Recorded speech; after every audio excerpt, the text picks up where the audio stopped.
non gli hai detto come pronunciare il tuo nome. E lei non l'ha detto. Non ha detto, non ha detto che ne hai. Come ti ha chiamato? Anna Maria. Anna. Adoro. Hai detto Anna.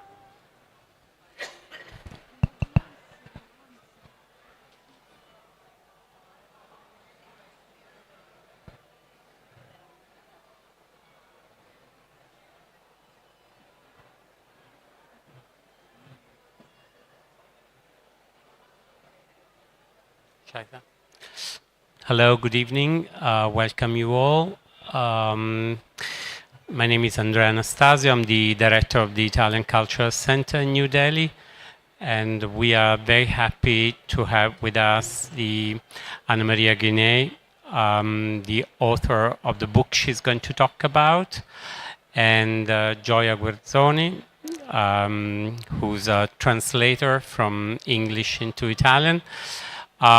We are particularly happy to host Anna Maria because she represents one of the voices, the multiple voices in Italy that out of the communities that are growing, of different diasporas coming to reside in Italy, second generation born.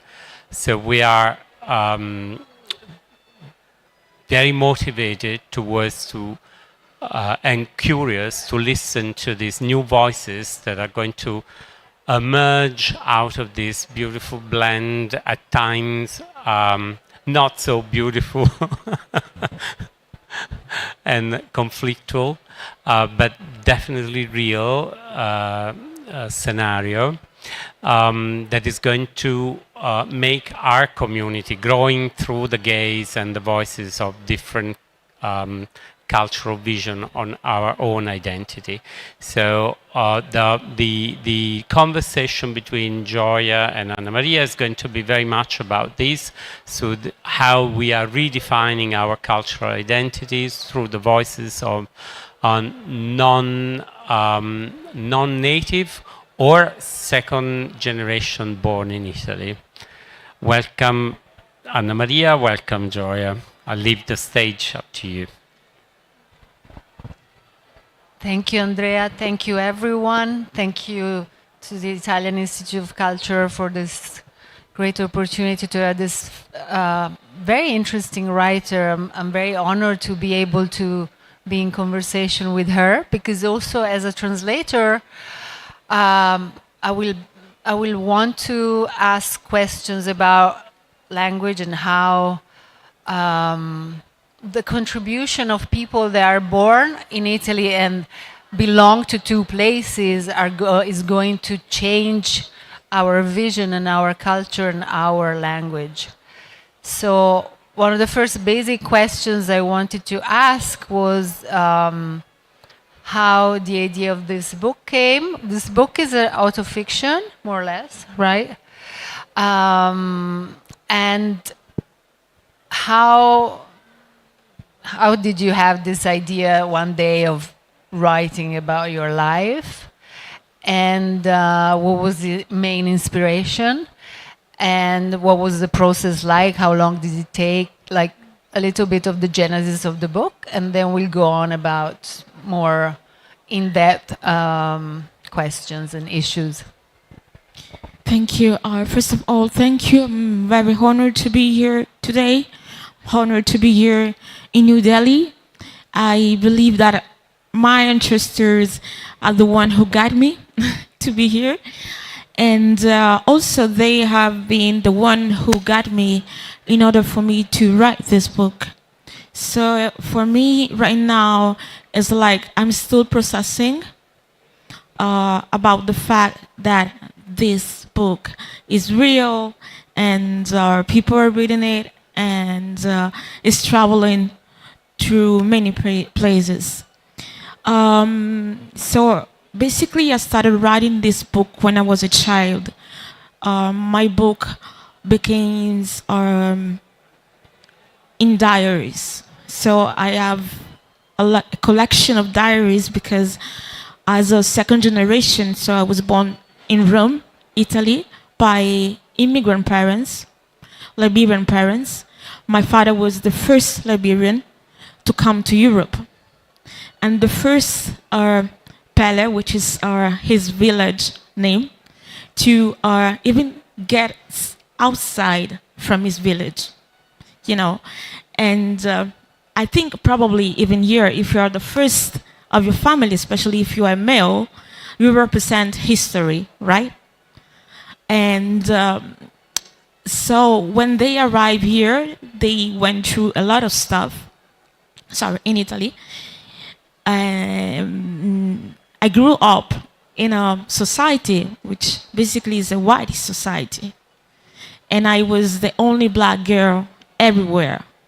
In school, everywhere I go, I was the only black girl. I have a twin sister, which her name is Mary. She's different from me because she's someone who really reacts differently, like in life. I was someone who used to be very shy. And my father realized that there was something behind this shyness. And he decided to give me this book, this diaries, like notebook. And he told me to write on this book, you know, like just write your feeling and express yourself through writing. As a child, I didn't really understood in the beginning, but all I felt that is something that really like helped me a lot to release, you know, anger, release frustration, which I was living, which I was facing in schools, because growing up, as I told you, in an Italian system where you're only a black girl, you feel very like alienated, you know. So I've been through a lot of discrimination, and going back home was a way, first of all, to engage with our culture, like the African culture. So I was like shift into part, like I had like the African culture on one side, the West African, and the Italian culture on the other side. And by writing what I was experiencing in school, which was like a very racist system, discriminatory system, that helped me a lot. But I didn't realize the amount of diaries that diaries that I wrote until a few years ago, because actually my background started from, I'm a dancer, I work in the music industry. And what I noticed, especially in 2015, when I released my first album, is that like journalists, academic, people who were part of the academic field defined me as an activist, which I didn't like in the beginning, you know, because all I wanted to do was to play music and write lyrics. This is all I wanted to do. And the reason why they defined me as an activist was because I actually, differently from my generation, the second generation, the immigrant generation, I was raising my voice. And by raising my voice, even those who didn't have the courage to speak felt like united. And performing all over, like, you know, concert, people were basically asking me about my story. They were more interested somehow about my story than my music. And I was like, okay. And then I was very lucky to find women, because I believe in the universe movement somehow. And so I find like the Nobel Peace Prize Lima Jibowe. In Liberia, we have this Nobel Peace Prize. She's the one who basically saved thousands of women during the Civil War. And when she came to Italy, I spent 3 days with her, which totally, completely changed my life. And she told me, I think you have a mission, you know. And so there actually a lot, and that really pushed me to write this book. And now I'm just realizing, especially from the feedback that I'm having, the new generation, I receive like feedback from even Indian students. We have a lot of Indians in Italy. There are Indians or Africans remaining who told me, thank you because you had the courage to write. And they find themselves in the stories. I mean, my story. So at this point, I think that the process was, during the pandemic in Italy, in Europe, everyone decided to find themselves by doing things that they never did before, right? So I was like, why can't you go and find these diaries, which I completely forgot about. And by looking into this diary, I was like, oh, but yeah, maybe I can write a book. And that was it. Since we're in a publishing environment, just an idea I had, how difficult or easy it was to pitch your book or to find an agent or to, how was it received? Was it super hard or? Okay, so, okay, just to give you an example, I'm the first and the only black author that published the book with Fandango, Okay. which is not a small publisher Yeah. in Italy. It's also like a cinema production company. And I remember when I was signing the contract, I look at him like, I had the director in front of me, and I was like, am I the first second generation writer publishing with you guys? She was like, oh, yes. And that is when she realized. So just to give you an idea, there are not so many black authors, second generation writers in Italy. We reached to probably 8.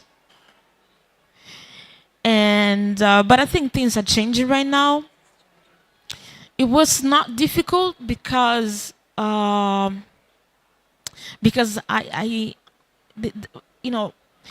right now, like politically speaking, the minority groups, so those who are considered part of the minority groups, such as the second generation, people with disabilities, and so on, are gaining somehow attention. So publishers are like, okay, maybe their voices are interesting, maybe. Yeah, they're maybe trying to invest a bit more in a reality which is definitely growing, but probably we still need more people like you teaching and like translating and but it's a slow process also because Italy is changing, but the reality for most second generation, I think you will tell me if I'm wrong, is that the families want the kids to grow up and become, I don't know, doctors or lawyers or nurses, something that brings money home. And this is something 2 or 3 friends of mine told me, like, I would have loved to write, but my mother sent me to do, I don't know, medicine or. Yeah, really. So this is something Well, interesting. it's not only about that. Like being in another country, which is not your country, and by looking into your father, mother, the sacrifice that they're doing, you are like, oh, what? There's no need for me to be a writer. I'm never gonna be successful. I need to basically help my parents. So this is what you're saying. Yes. So things are changing slowly, and but there is, I think, if you can elaborate about this idea of once the hurdles, the main obstacles have been, faced, and I'm sure it has been a really long ride to get a book published, but once you get to this plateau, I think you can maybe enjoy the fact of having four eyes, because basically you belong and you don't belong, but you also double belong. So instead of looking at things and a negative, like maybe I don't belong anywhere, maybe you do belong in multiple places. So I think maybe now you can relax a bit, maybe. I don't know, I'm just curious. I don't know. It's like getting into a privileged space and playing with this privileged space. Yeah, It's a good. it's good. Sometimes it makes you think a lot. Like, for instance, I was the only one of the, we were like three basically, black writer participating to the main literature festival, and that makes you think a lot. But yeah, Yeah, it's changing. it's changed. And the other thing I wanted to ask was about what kind of writers have you been reading? Where are they from? Like, do you have specific writers from Italy that you are interested in, or you just read stuff from anywhere, like France, America, whatever, Well, Africa? I need to be honest with you. I was not so interested into reading before.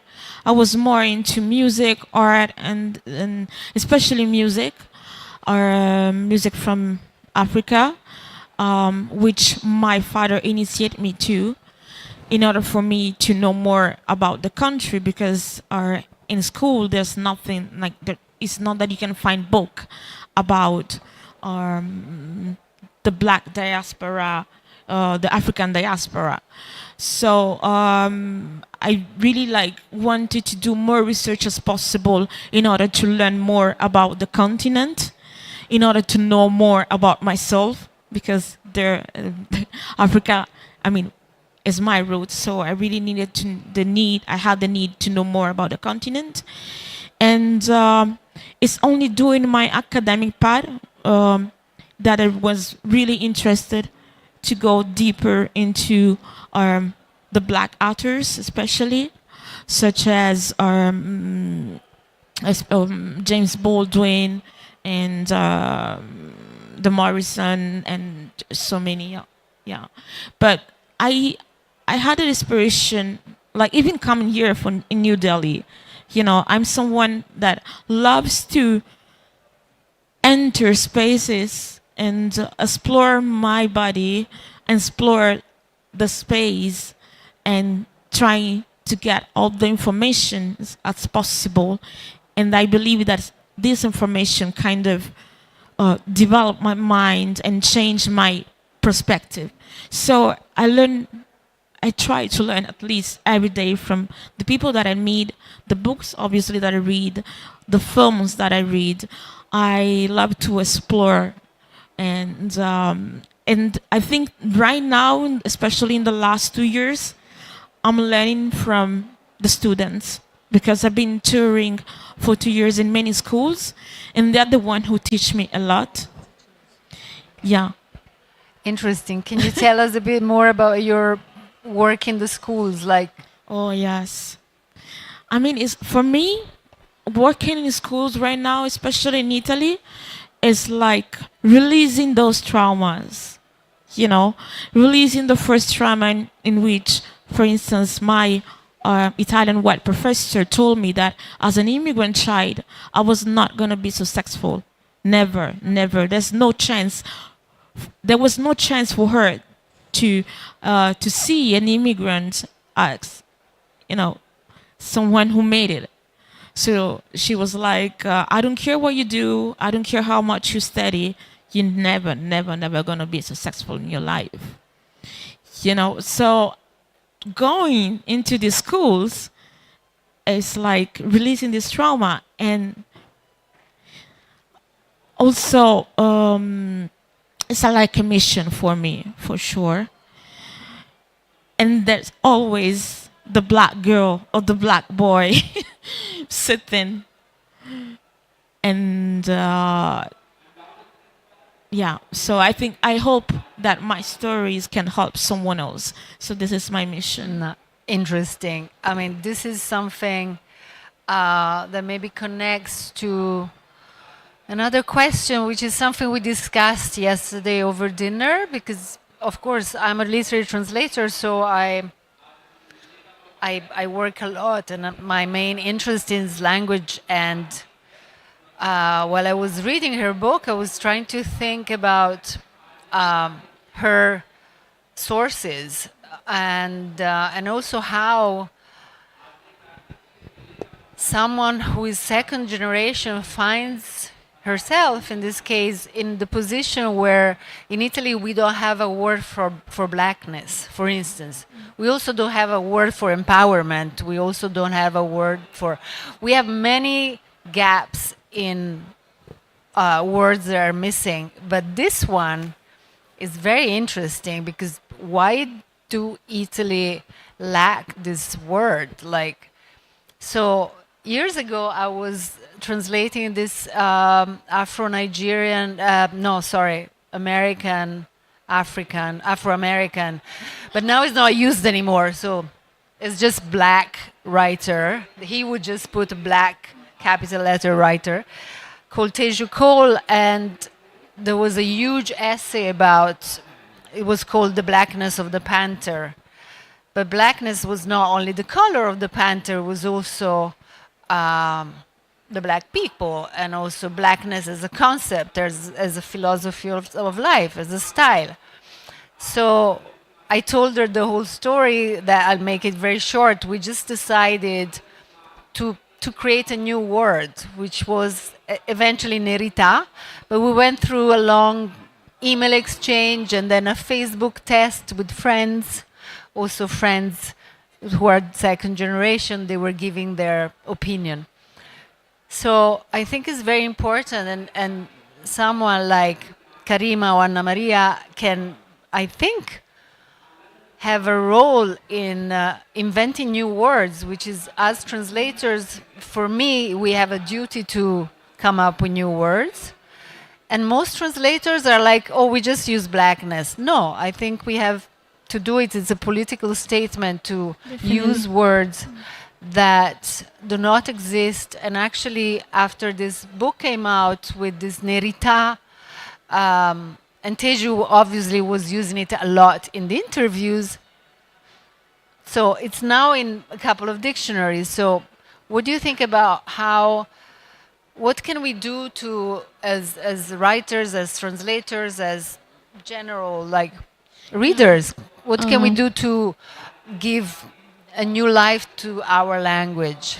Well, I'm going to answer to you to this question, but first of all, I thought about like an experience which I would love to share with you, based on the last question, like my experience in school.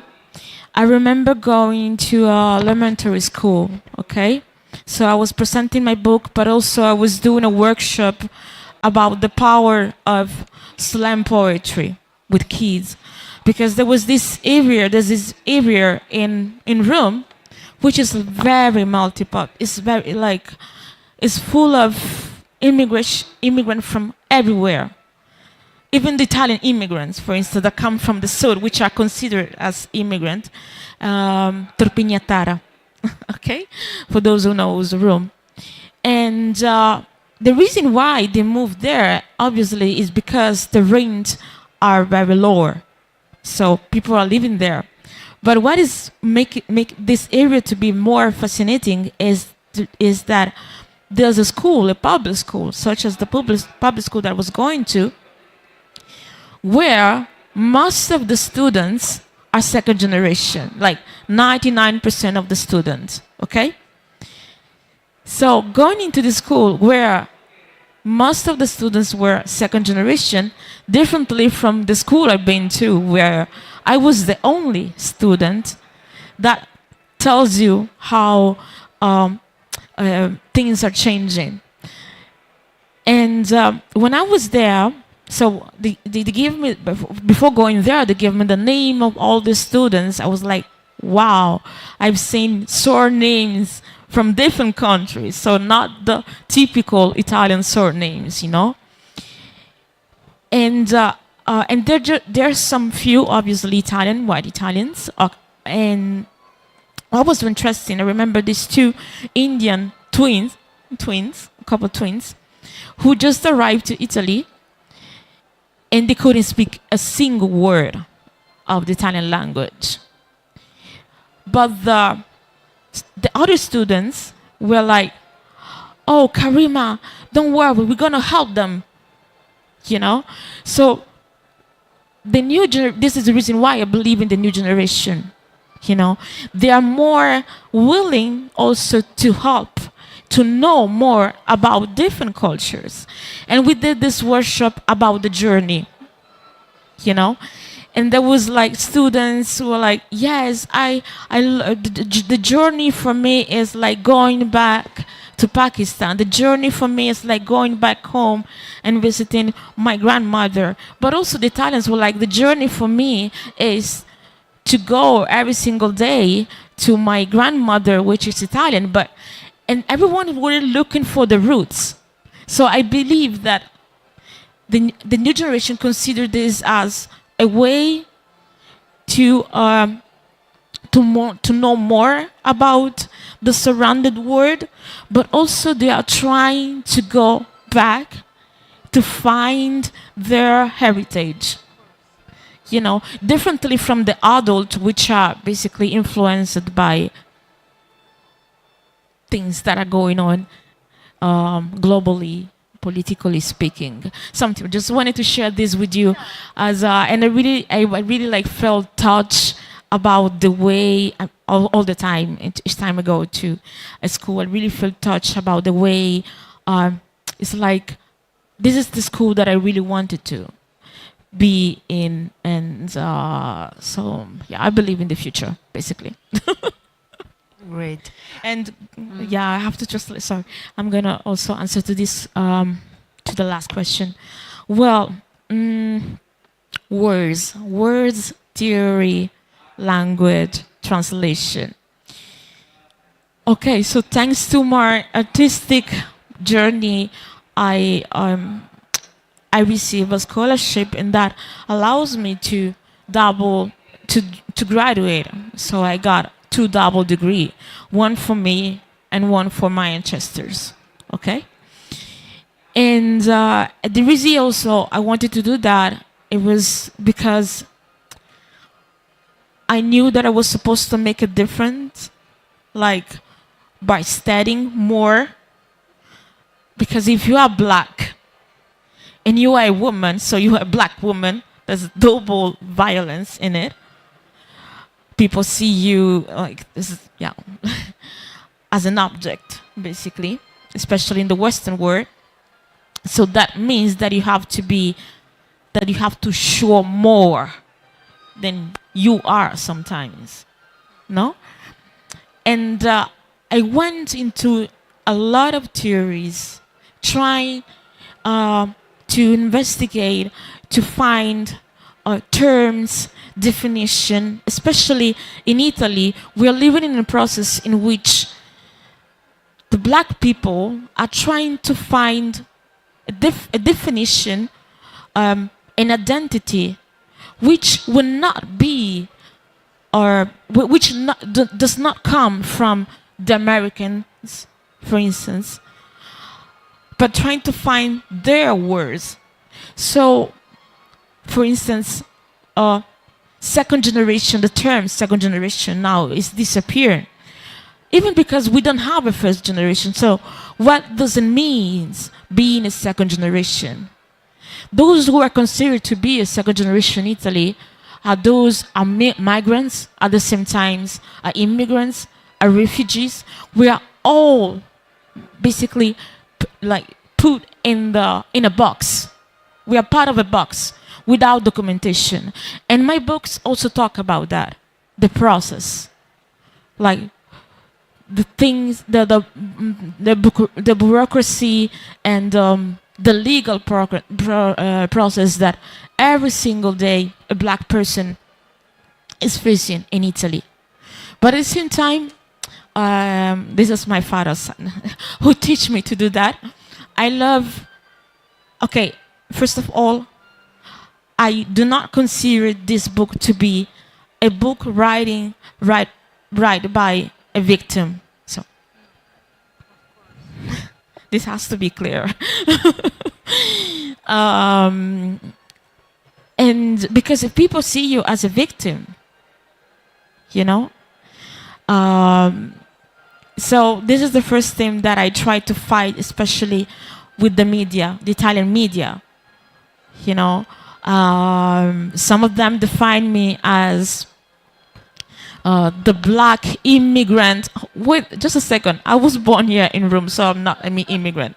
I'm an Italian. Okay, can you just, you know, how to say, describe me as a writer? There's no need to define me as a black immigrant. Yeah, a woman, right? Who is fighting the right political system? I'm not fighting anyone.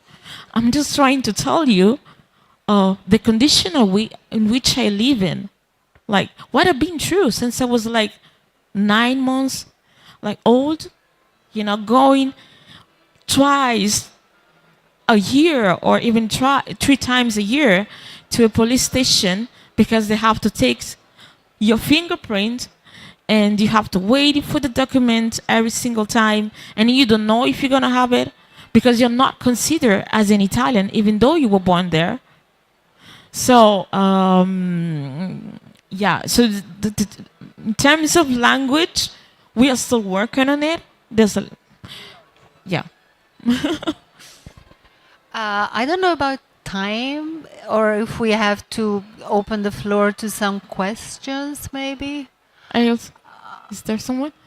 And then we can, if there's no questions, we can carry on, but I have no idea of what the time is. What time is it? Non vedo, tu vedi? Io non vedo. Okay. Quanto abbiamo? Facciamo un po' di domande. Okay. There's a few passages from the book, which is going to be published by Rutgers in English very soon. When? Yeah, it's going to be published by Rutgers the Academic University Rutgers University Press.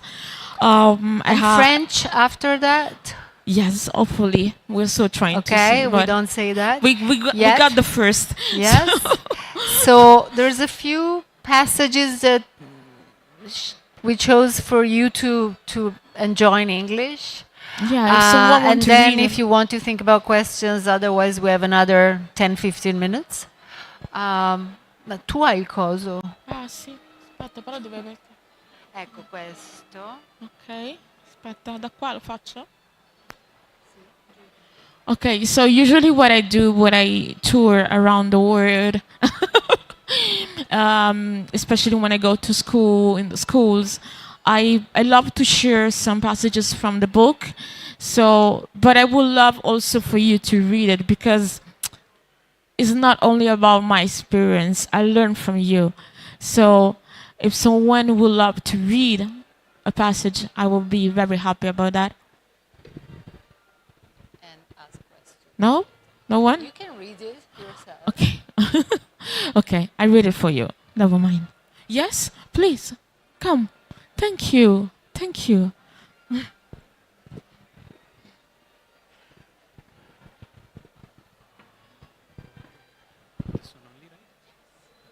I would like to ask you if you would have been happier in your village than here in Rome, since there all men have your same scars and you wouldn't need to hide them. Did you miss the village? I would like to learn more about it, about all of Liberia. When is the war going to end? When will you be able to hug your brothers? It has been so long since you got last news of them. It must be hard not to know when part of your family is in a country at war. Thank you. Thank you for reading this passage. So this passage was basically a letter written to my father. You know, he used to be very silent. So as a child, each time I look at like him sitting and thinking about his mother back home, his father back home, his family, his brothers. I would just stare at him and, wondering, what is he thinking about, right? And I remember me writing this letter to my father, and during Christmas, it was actually a gift to my father, and he didn't say anything. Um, but when I went for the first time back home, like for the first time, because we had like 15 years of civil war, so there was no way for me to go back. No way. I felt at home, and I finally discovered my father. Forgive my father for his silence, because I couldn't understand his silence at all. So I think this is what most immigrants, you know, live when they leave the country. They're, they go through a lot of emotions, you know. So yeah. If someone want to read the next, wait. Oops. Di qua? Okay. Oh, this is for my mother. It's longer. Would you like? Yes, please come, please. I love when people read.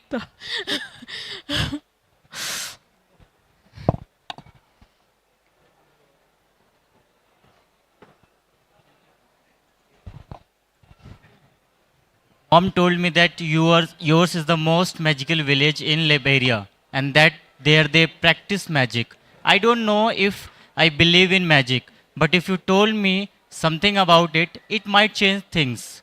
Mom also told me that my uncles are snakes hunters and that when you were young, you would spend entire days in the forest.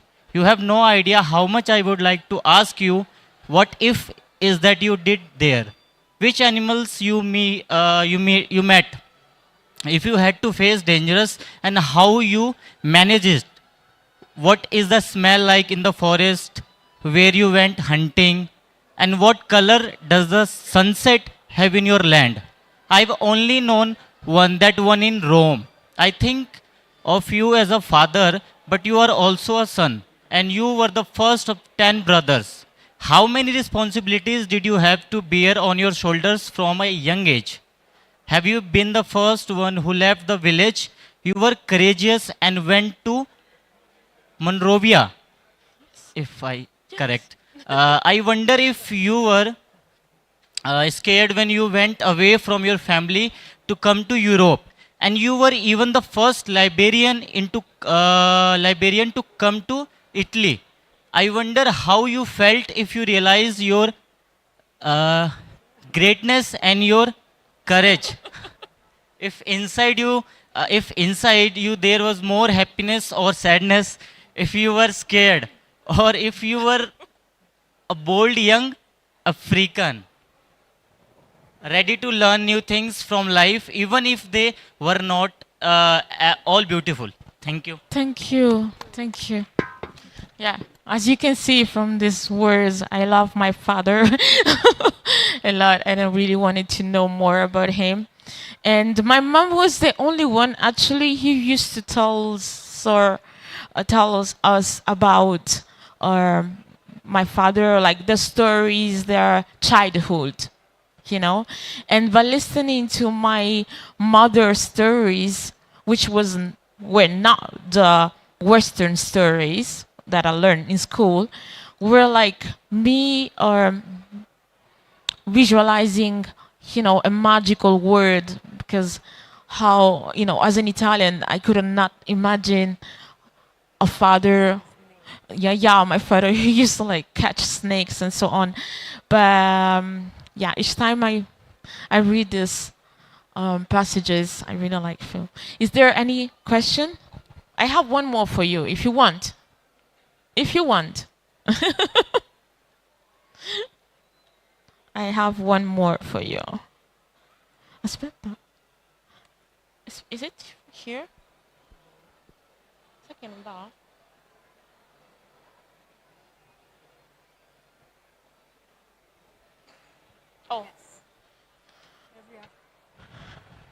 Last but not least, someone would love to read?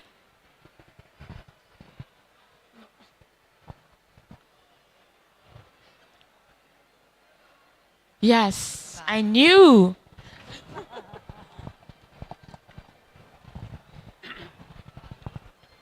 Every African is family. My parents tell me that every African I see and meet in the street is family.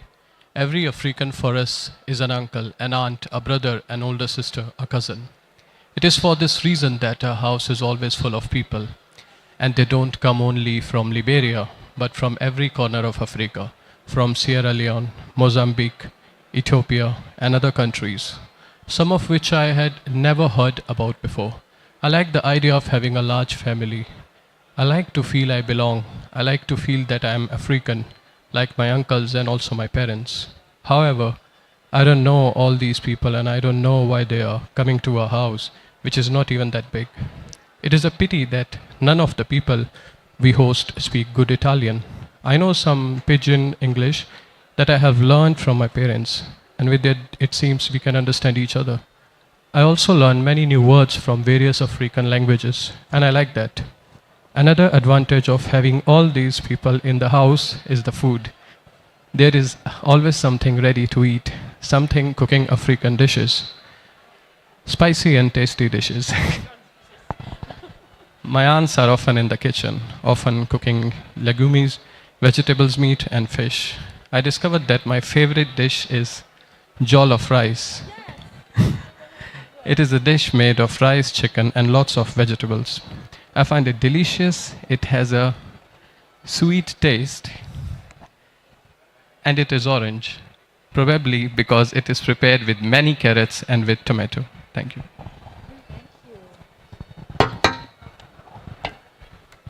Thank you.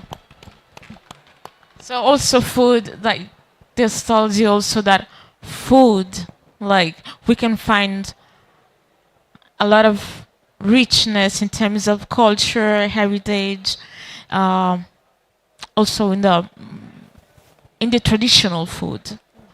Yeah. Thank you.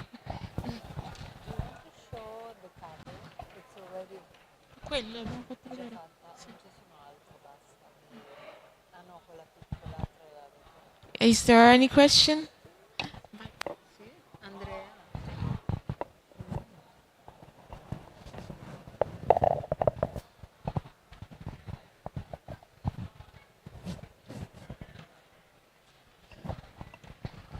Thank you for such an interesting conversation and a book.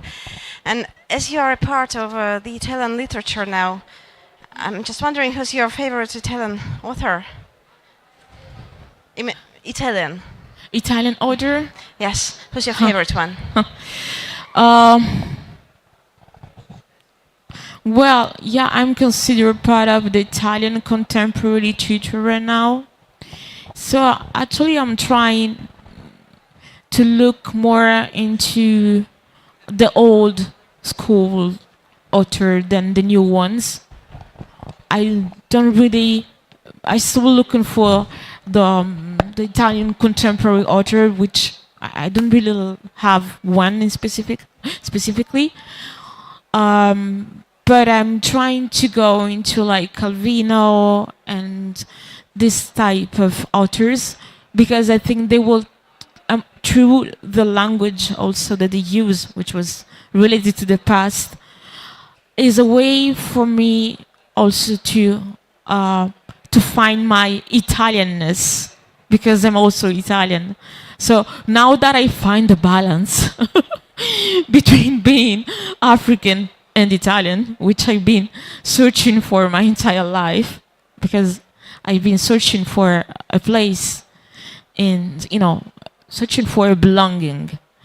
And when I went back home for the first time, my grandmother told me, that was the first time and the last time which I met her, she told me, I've been waiting for you before I died. And she told me, no matter where you go, you will always find a place. Once you find yourself and you feel connected with your roots, no matter where you go, everywhere you go is your home, basically. Like here in New Delhi, I find it's like I've been living here for ages. I don't know. So I don't know why the reason why I'm telling you this, but it's just because I feel right now that I need to know more also about the old times literature, Italian literature, which I never, yeah, I never went into the classics one, yeah.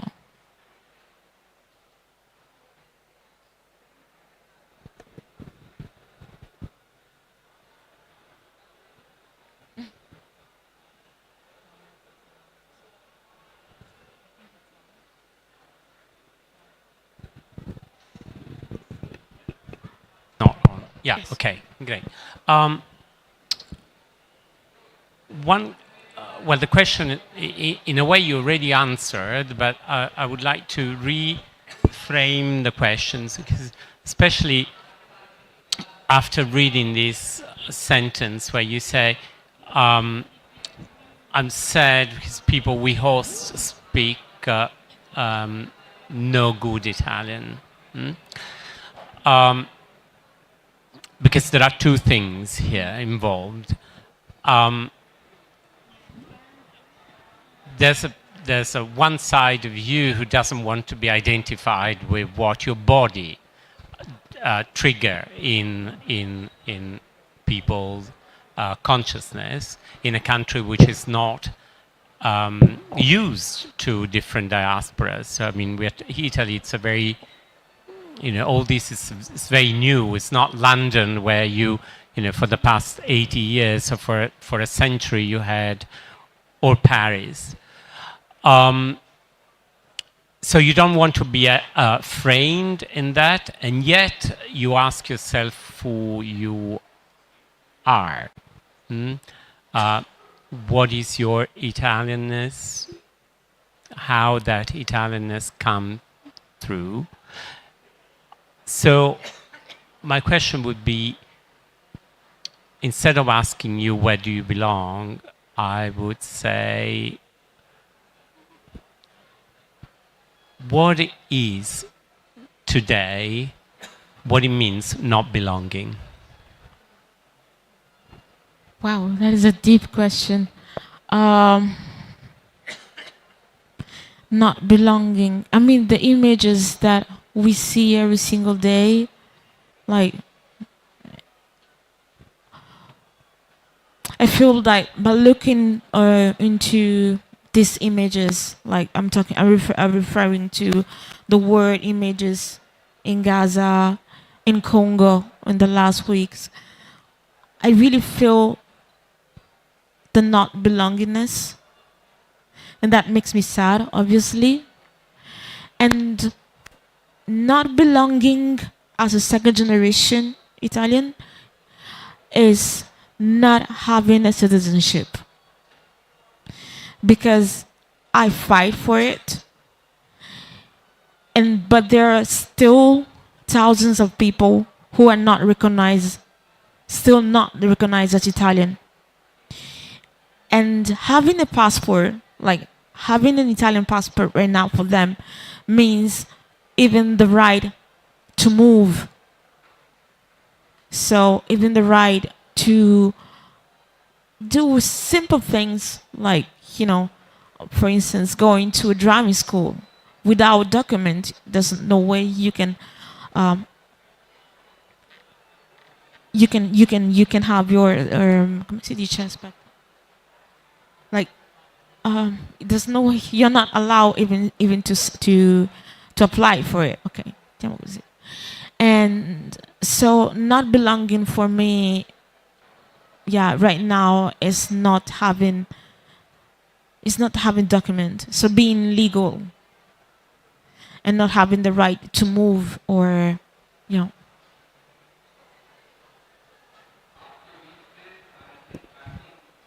Thank you. Thank you. Thank you all. I think we're done. Is it? If there's no other question, maybe we can wrap it. Thank you so much. Thank you, Anna Maria. Something falling from, there's some snow falling from the, and thank you everyone, and thank you to the Italian Institute of Culture and to the World Book Fair in New Delhi. Thank you, India. Brava.